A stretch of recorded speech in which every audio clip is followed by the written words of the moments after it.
അസ്സലാമു അലൈക്കും. അല്ലാഹു സുബ്ഹാനഹു വ തആലയുടെ അനുഗ്രഹം കൊണ്ട് പരിശുദ്ധമായ റബീഉൽ അവ്വൽ 12 മുത്ത് റസൂലിന്റെ ജന്മദിനം അടുത്തിരിക്കുന്നു.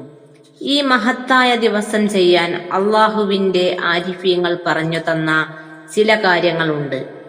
മനുഷ്യ ജിന്ന് വർഗങ്ങളുടെ ഇബാദത്തിന്റെ നന്മകൾ എഴുതപ്പെടുന്ന തന്റെ മരണത്തിനു മുമ്പ് തനിക്കുള്ള സ്വർഗീയ ഇരിപ്പിടം കാണുവാൻ സാധിക്കുകയും അതിന് പുറമെ മരണത്തിന് തൊട്ടു മുൻപെങ്കിലും മുത്ത് റസൂലിനെ ഉണർവിൽ തന്നെ കാണാനുള്ള മഹാഭാഗ്യം ലഭിക്കുകയും ചെയ്യുന്ന ഒരു പ്രധാനപ്പെട്ട അമലുണ്ട്.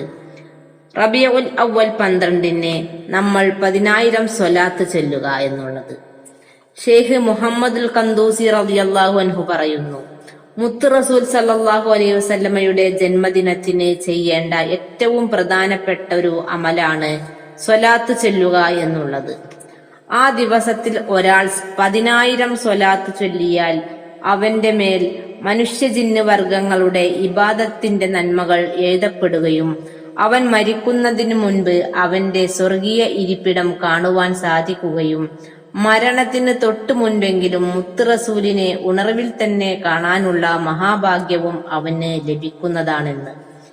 ഒറ്റയിരുപ്പിൽ തന്നെ 10,000 സ്വലാത്ത് ചൊല്ലേണ്ടതില്ല. നമ്മുടെ ജോലികൾക്കിടയിലൊക്കെ ചൊല്ലിയാൽ മതി. റബീഉൽ അവ്വൽ 11 മഗ്‌രിബിന് മുതൽക്ക് റബീഉൽ അവ്വൽ 12 മഗ്‌രിബ് വരെയുള്ള സമയം കൊണ്ട് ചൊല്ലിത്തീർക്കാൻ ശ്രദ്ധിക്കുക. പിന്നെ റബീഉൽ അവ്വൽ മാസം കഴിയുന്നതിന് മുമ്പ് ഏതെങ്കിലും ഒരു തിങ്കളാഴ്ച റസൂൽ സല്ലല്ലാഹു അലൈഹി വസല്ലമ തങ്ങളുടെ ജന്മദിനത്തിൽ ശുക്ർ ചെയ്തുകൊണ്ട് ഒരു നോമ്പെടുക്കുക.